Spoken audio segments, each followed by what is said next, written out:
Hello, good morning mga guys.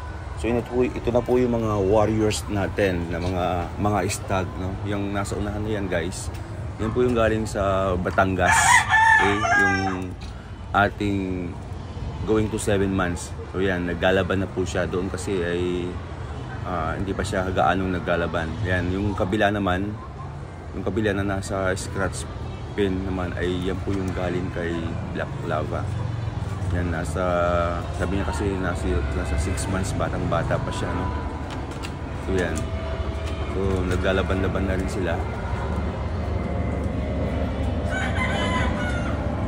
So antayin po natin na maging 1 month yan para magamit po natin as breeding material. Pati yung sa atin po na galing ng Batangas, gagawin po natin na material para hindi lang isa po yung ginagamit natin, yung ating 5K sweater na ginagamit natin.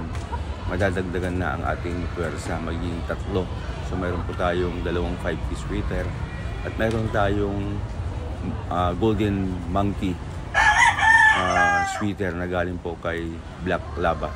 So madadagdagan na po ang ating mga breeders. At the same time yung ating mga inahin, mayroon na rin po tayong mga inahin, padami na ng padami. Hopefully next year marami na tayong mapuproduce ng mga sisiw sa ating mini farm. Yan. So yan, napakagandang manok, guys. So matagal-tagal po natin mga gamit yan.